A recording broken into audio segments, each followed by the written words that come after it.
Durante uma grande campanha na cidade de Oakland, na Califórnia, em 1922, Aimee Semple McPherson foi inspirada a chamar sua mensagem de quadrangular, através de uma pregação sobre a visão do profeta Ezequiel dos 4 querubins, com 4 rostos que simbolizavam o quádruplo ministério de Jesus Cristo: o Salvador, o Batizador com o Espírito Santo, o Grande Médico e o Rei que há de voltar para arrebatar a sua igreja. Sua mensagem nunca mudou, mas recebeu nova ênfase quando ela começou a proclamá-la com o nome dado por Deus: Evangelho Quadrangular.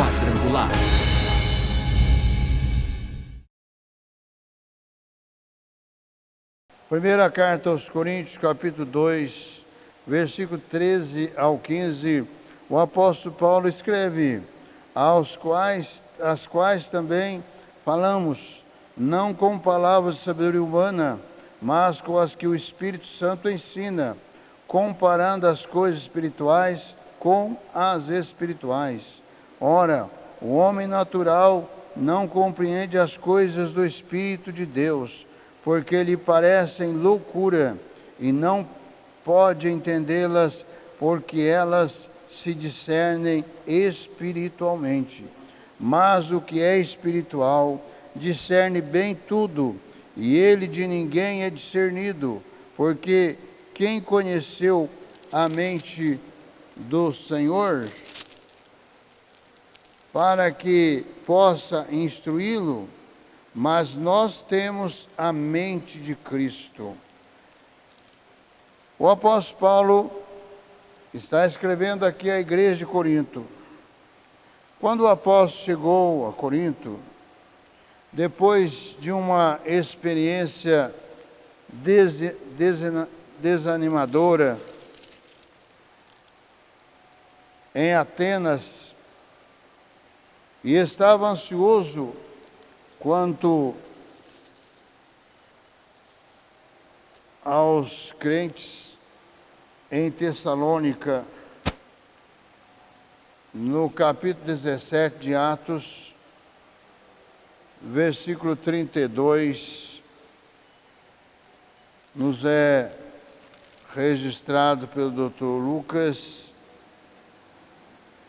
e como ouviram falar da ressurreição dos mortos, uns escarneciam e outros diziam: acerca disso te ouviremos outra vez. E assim Paulo saiu do meio deles. Todavia, chegando alguns varões a ele, creram, entre os quais estava Dionísio, o Areopagita, e uma mulher por nome Damaris, e com eles outros. Aqui, nesse registro, houve uma oposição dos judeus, porque Paulo sempre chegava na cidade e procurava uma sinagoga, porque ele queria transmitir a mensagem do Evangelho, a mensagem de Cristo, a mensagem do Cristo vivo, ressuscitado, para os seus patrícios. E quando ele fazia isto, também alguns não-judeus se chegavam e também se convertiam. Mas aqui, em Atenas, a capital aí da sabedoria grega, e quando Paulo lhe chega, ele, no versículo 22 e 23 do capítulo 17 de Atos, nos diz: e estando Paulo ao meio do Areópago, disse: varões atenienses, em tudo vos vejo um tanto supersticiosos, porque passando eu e vendo os vossos santuários, achei também um altar em que estava escrito: ao Deus desconhecido. Esse, pois, que vós honrais, não o conhecendo, é o que eu vos anuncio. Então ali, em meio às filosofias e sabedoria grega, eles queriam encontrar um Deus. E assim, eles estavam ali com aqueles altares voltados para vários deuses. E havia um altar que estava livre, mas somente uma inscrição ao Deus desconhecido. O apóstolo Paulo, na sabedoria do Espírito Santo, Paulo, ele era muito sábio, porque ele foi instruído com um dos homens mais sábios da sua época, Gamaliel, que inclusive fazia parte do Sinédrio e era também um fariseu. Paulo, com toda a sua sabedoria, ele coloca aqui aos coríntios que ele não foi ter com eles com sabedoria humana, com a sabedoria que ele tinha, mas ele foi em demonstração de espírito e poder, ou seja, ele foi anunciar o evangelho aos coríntios no poder do Espírito Santo. Mas quando ele chegou ali em Corinto, ele estava com uma experiência desanimadora em Atenas, porque embora pudesse ali muitos ouvir a sua mensagem, toda a cidade criou um alvoroço em Atenas, porque queriam ver as últimas novidades que Paulo trazia a respeito da salvação em Cristo. Esse Deus desconhecido, que eles não conheciam, agora o apóstolo Paulo estava apresentando a eles a Jesus Cristo, e este crucificado e ressuscitado. Então, isso trouxe um ciúmes aos judeus radicais, e por isso eles se uniram contra Paulo. E nos diz aqui o versículo 31 do capítulo 17 de Atos: porquanto tem determinado um dia em que com justiça há de julgar o mundo, por meio do varão que destinou, e disso deu certeza a todos, ressuscitando dos mortos. E como ouviram falar da ressurreição dos mortos, uns escarneciam e outros diziam: acerca disso te ouviremos outra vez. E assim Paulo saiu do meio deles. Todavia, chegando alguns varões a ele, creram, entre eles os quais estava Dionísio, o Areopagita, e uma mulher por nome Damaris, e com eles outros. Veja como que a obra de Deus acontece. Embora houvesse a multidão que se movia em Atenas para ouvir aquela mensagem, mas quando o apóstolo começa a mostrar que Jesus estava ressuscitado, estava vivo, e que todos quantos o recebessem também teriam a promessa e a garantia da ressurreição. E isso trouxe o quê? Um alvoroço, e trouxe um descrédito para a mensagem de Paulo. Mas nós vemos que o Espírito Santo de Deus atua, opera e trabalha. Porque Paulo, embora tenha saído desanimado de Atenas, mas ali ficaram alguns convertidos. E esses convertidos, eles deram continuidade na obra e na mensagem que receberam da salvação em Cristo Jesus. Paulo também estava ansioso quanto aos crentes de Tessalônica, que no versículo 10 do capítulo 17 de Atos, nos diz: e logo os irmãos enviaram de noite Paulo e Silas a Bereia, e eles chegando lá, foram à sinagoga dos judeus. Eles pregaram por 3 sábados ali em Tessalônica, e houve um tumulto, um alvoroço. O versículo 8 diz: e alvoroçaram a multidão e os principais da cidade, que ouviram estas coisas. Tendo, porém, recebido satisfação de Jasson e dos demais, o soltaram.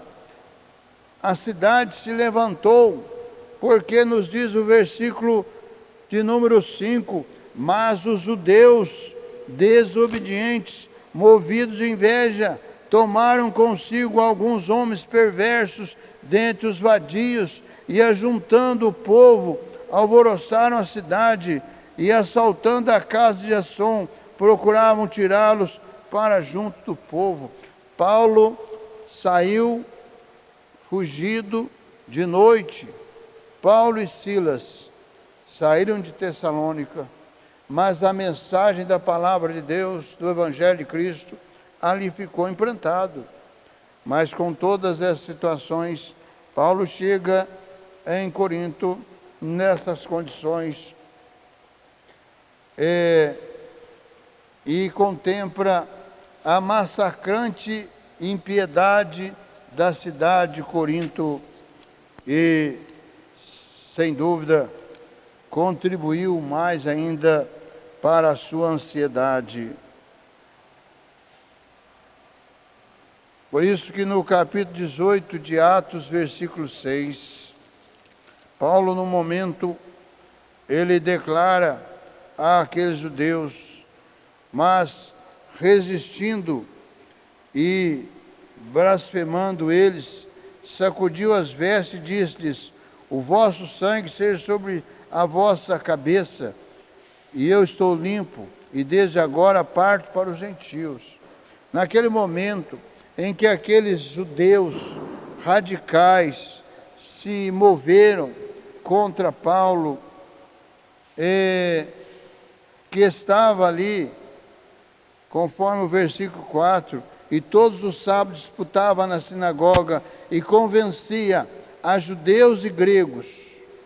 Quando Silas e Timóteo desceram da Macedônia, foi Paulo impulsionado pela palavra, testificando aos judeus que Jesus era o Cristo. Esta mensagem para os judeus, que Jesus era o Cristo, fez com que houvesse essa mobilização desses judeus,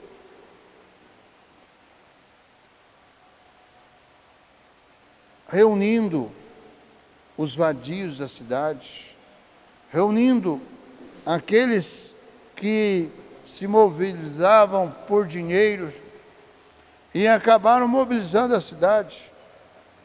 Então Paulo teve que fugir à noite, e é por isso que ele chega aí agora em Tessalônica, aliás, em Corinto, e depara com essa situação. Mas esse versículo 6 do capítulo 18, que Paulo declara para os judeus que iria agora para os gentios, foi um momento em que Paulo se viu muito ameaçado e também frustrado, porque a mensagem de Cristo não havia sido acolhida por aqueles judeus. E Paulo declara isto porque Ezequiel, capítulo 33, versículo 4, nos fala sobre o atalaia, aquele atalaia que avisava o povo. Ezequiel capítulo 33, versículo 4: se aquele que ouvir o som da trombeta não se der por avisado, e vier a espada, e o tomar, o seu sangue será sobre a sua cabeça.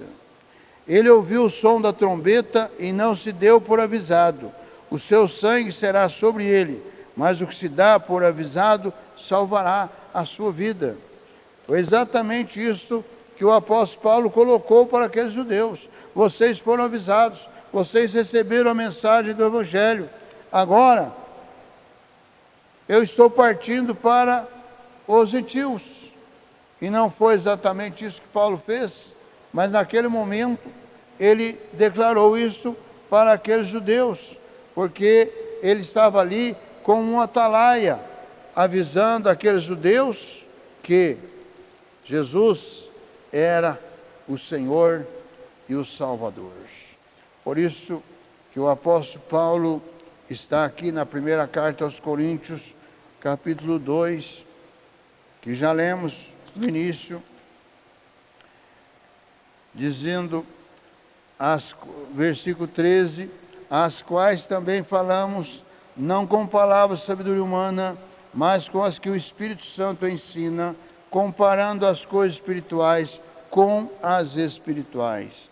Ora, o homem natural não compreende as coisas do Espírito de Deus, porque lhe parecem loucura, e não pode entendê-las, porque elas se discernem espiritualmente. Então, é pelo Espírito Santo de Deus que nós podemos entender e compreender as maravilhas de Deus que tem para conosco, na pessoa bendita e gloriosa do Senhor Jesus Cristo. Ali na igreja de Corinto, estouraram divisões amargas, conforme registra o capítulo 3 de 1 Coríntios. Aquela igreja permitir os vícios mais baixos entre eles, conforme relata o capítulo 5 e o 6, versículo 9. Abusaram da liberdade cristã, conforme registra o capítulo 8 e 10.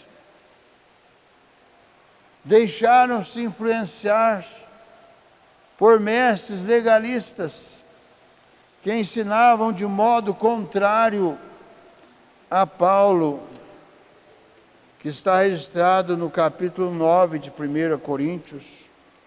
Corromperam as formas cristãs de adoração, agindo de forma ultrajante, até mesmo quando da participação da ceia do Senhor, comendo em excesso, deixando-se embriagar e negligenciando os pobres da igreja, que ficavam famintos e esquecidos. A celebração da ceia do Senhor naquela época incluía o ágape, ou festa do amor.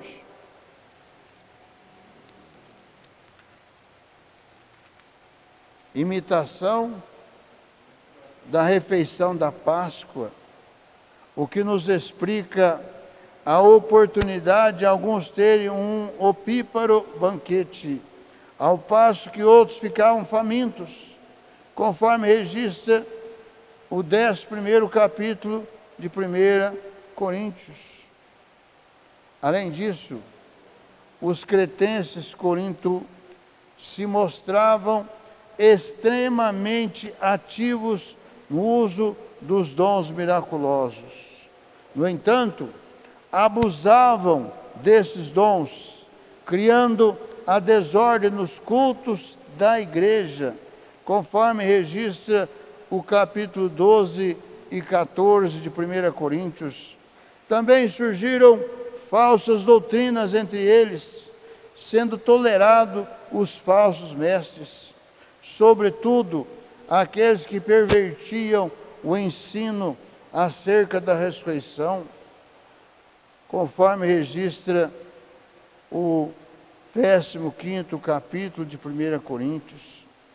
Esses se tornaram os graves vícios da igreja de Corinto, condições estas que impeliram o apóstolo a escrever esta primeira epístola aos Coríntios. Tudo isto aconteceu depois do afastamento do apóstolo. A igreja de Corinto desceu de forma alarmante quanto ao seu nível moral e espiritual.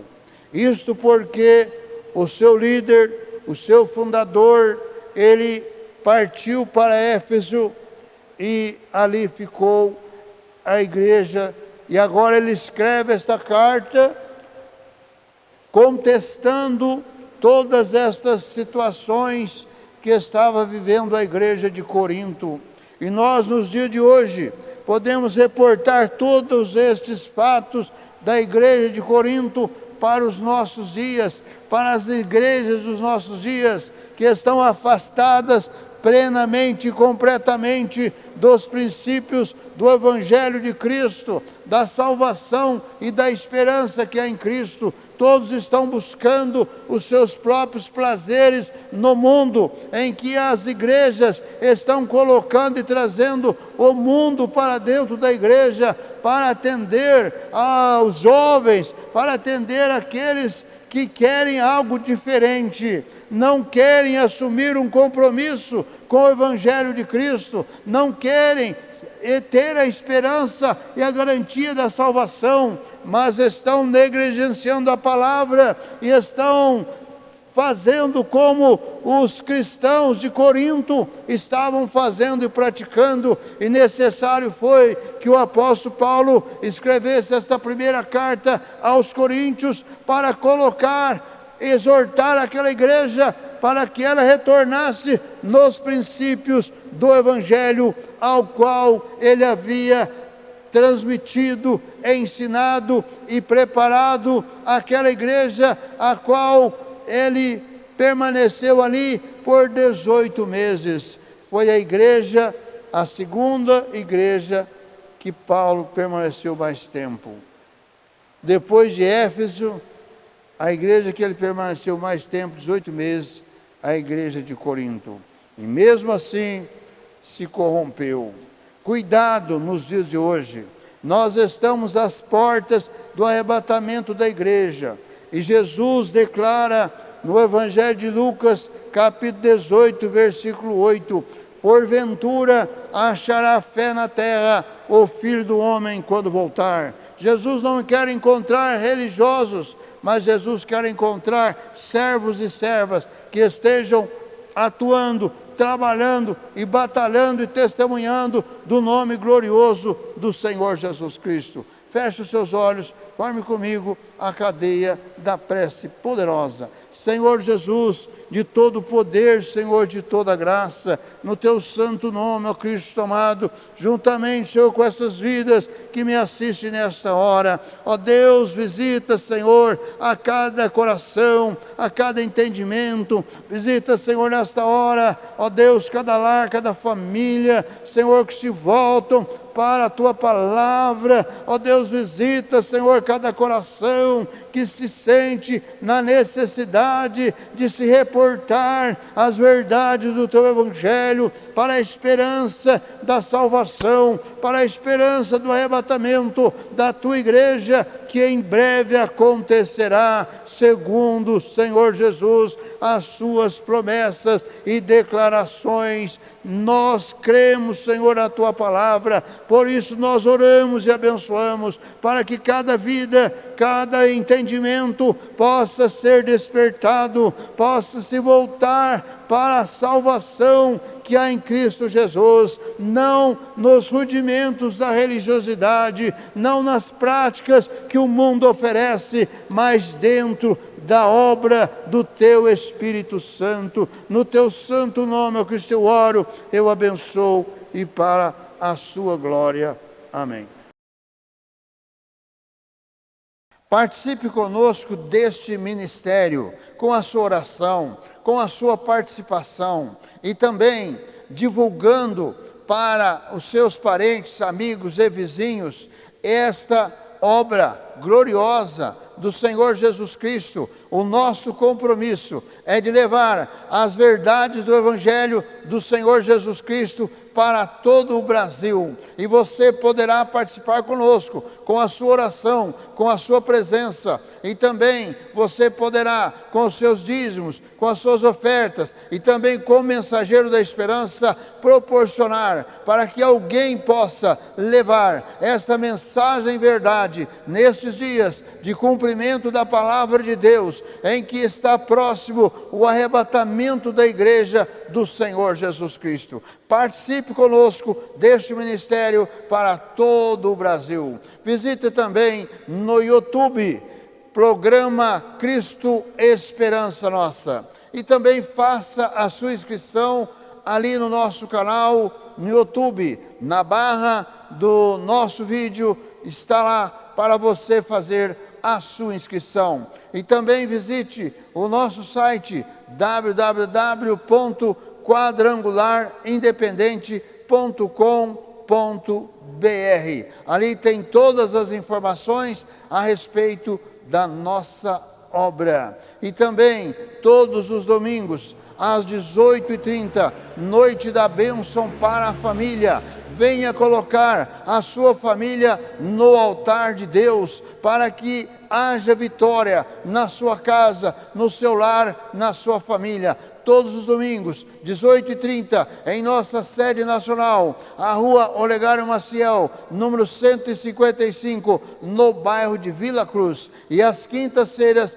19h30, a noite da vitória. Venha participar, venha receber a sua bênção na noite da vitória. Venha participar da corrente da vitória às quintas-feiras, 19h30. Divulgue este programa para os seus parentes, amigos e vizinhos.